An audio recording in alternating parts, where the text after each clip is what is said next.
Já imaginou uma seleção que mudou de nome, onde jogadores são convocados para guerras? Uma história recheada de confusões até hoje. Então fica aqui comigo para entender um pouquinho mais sobre o que está acontecendo com o futebol em Israel. Antes de começar, eu não estou aqui para emitir a minha opinião sobre o conflito que está ocorrendo agora. A minha intenção é contar essa história maluca. Dê o like e inscreva-se no canal. Estou começando no YouTube e a sua ajuda é fundamental. Começaremos no início. O principal ator dessa novela é a Israel Football Association, ou em português, Associação de Futebol de Israel. Fundada em 1928 e aceita pela FIFA em 1929, o nome da instituição era Associação Palestina de Futebol. É exatamente isso que você ouviu, Associação Palestina de Futebol. E o melhor, ela era composta por clubes árabes, clubes judeus e clubes que representavam os policiais e os soldados britânicos que estavam servindo na região durante o mandato britânico. Doideira isso, né? Segura que tem mais. Essa seleção disputou somente 5 partidas internacionais e durante esses 5 jogos, a seleção nacional, entre aspas, da Palestina, colocou em campo apenas jogadores judeus. Essa seleção tinha o nome de Eretz Israel, que significa Terra de Israel. E o mais curioso de tudo isso é que durante estes 5 jogos, 3 hinos foram tocados antes de cada partida. O britânico God Save the King, o judeu e futuro hino israelense chamado Hatkivah, que significa a esperança em português. Me desculpa se a pronúncia não for essa. Hatkivah. O meu hebraico definitivamente não está afiado. E por fim, tocava o hino do time adversário. Você deve estar pensando o porquê de tocar o hino britânico. É uma longa história, mas resumindo, o Império Britânico mandava naquela região desde 1920, bagunçou tudo lá até 1948 e saiu de lá como se nada tivesse acontecido. Para finalizar essa parte, em 1948, a equipe tornou-se oficialmente a Seleção Nacional de Futebol do Estado de Israel. Israel foi um dos membros fundadores da AFC, Asian Football Confederation, ou Confederação Asiática de Futebol, que foi fundada em 1954. 20 anos depois, nos Jogos Asiáticos de 1974 e a tensa derrota de Israel por 1-0 para o Irã na final, o Kuwait e outros países árabes muçulmanos exigiram a expulsão de Israel da confederação. Pois bem, não sei se você reparou, mas eu disse pulei no tempo. Mas tem muita coisa que aconteceu durante esses 20 anos, então não saia do vídeo, continue aqui comigo e vamos conhecer essa história. Em 1956, na primeira Copa da Ásia, realizada pela Confederação Asiática de Futebol, a seleção de Israel perdeu para a Coreia do Sul, sendo que nenhuma seleção árabe nem muçulmana participou deste torneio. Em 1960, aconteceu a mesma coisa, a seleção de Israel perdeu para a Coreia do Sul de novo, sendo que nenhuma seleção árabe nem muçulmana participou novamente. Aí chegamos em 1964, na terceira Copa da Ásia, que foi sediada em Israel. Agora você imagina se os árabes muçulmanos iriam participar. Nunca! Somente 4 seleções participaram do torneio. São elas Índia, Coreia do Sul, Hong Kong e a própria Israel. E você me pergunta, quem ganhou? Eu te respondo, Israel finalmente ganhou o torneio depois de 2 vice-campeonatos.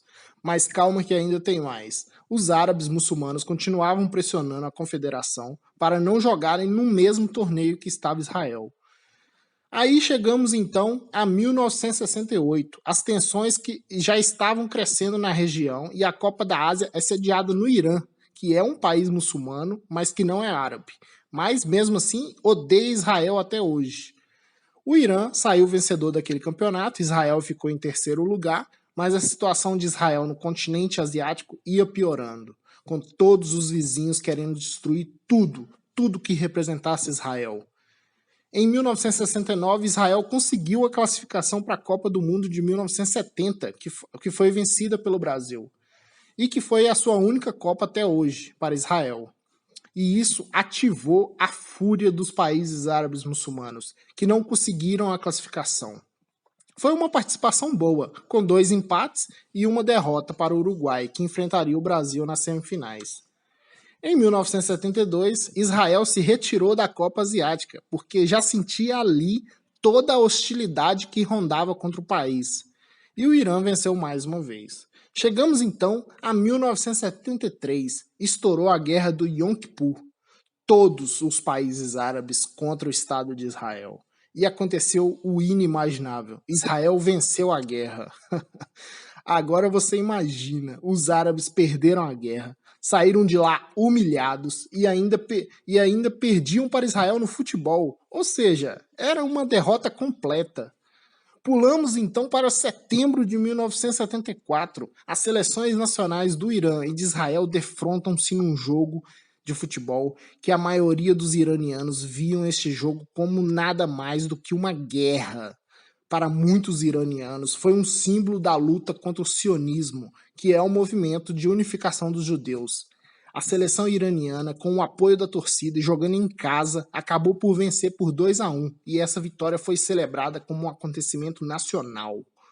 Logo depois, a Confederação Asiática de Futebol expulsou Israel e ali passaram 20 anos que se encerravam de maneira dramática.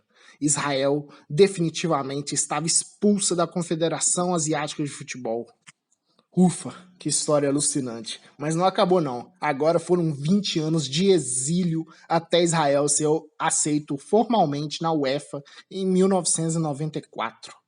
De 1974 a 1994, Israel não estava oficialmente em nenhuma confederação de futebol, podendo jogar somente competições da FIFA, ou apenas como convidado por outras confederações como a UEFA, Conmebol e a UFC.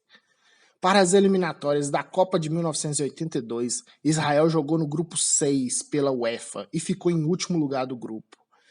Aí pulamos para as eliminatórias das Copas de 1986 e 1990. Israel buscou classificar-se através da OFC, mas foi eliminada por Austrália e Colômbia, respectivamente.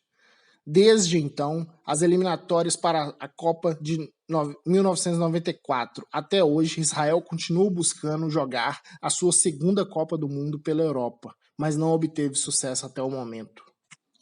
Agora vamos às controvérsias atuais. Em 2017, a Associação de Futebol de Israel foi acusada de incluir clubes que jogavam em assentamentos israelenses na Cisjordânia, o que viola as regras da FIFA que proíbem um clube de uma federação nacional de jogar no território de outra, já que o território da Cisjordânia é coberto pela Associação Palestina de Futebol, um outro membro da FIFA. Outra polêmica é que a Adidas, que patrocinou a seleção de 2008 até 2018, e saiu porque mais de 130 clubes palestinos assinaram uma carta aberta apelando à Adidas para encerrar o seu patrocínio. Uma petição online cujo título era "Diga a Adidas para acabar com o patrocínio de equipes de assentamentos israelenses", fecha aspas, teria recebido mais de 16 mil assinaturas. Em julho de 2018, a Adidas não aguentou e encerrou o seu acordo de patrocínio, mas ali ela foi substituída como patrocinadora pela Puma, que é a arquirrival da Adidas em fabricação de roupas esportivas. E para finalizar, eu vou responder a pergunta da thumbnail: o que está acontecendo com o futebol em Israel? Bom, devido ao atual conflito em 2023, os campeonatos de futebol estão suspensos até a situação se normalizar. Os próximos jogos que seriam realizados pela seleção israelense em território de Israel foram transferidos para um lugar neutro, no caso a Hungria, nos jogos de novembro de 2023. Eu sei que foram muitas datas, muita informação, mas espero que você não tenha se confundido. Eu tive que contextualizar para que você pudesse entender toda a saga que aconteceu com a seleção israelense de futebol. Se você chegou até aqui, eu te agradeço muito por me acompanhar nessa jornada. Deixa o like se gostou, inscreva-se no canal para que o meu trabalho possa evoluir e acione o sininho para receber as notificações dos meus próximos vídeos. Lembrando que eu não dei a minha opinião sobre este conflito que está ocorrendo agora. A minha intenção foi contar a história. Obrigado e até mais.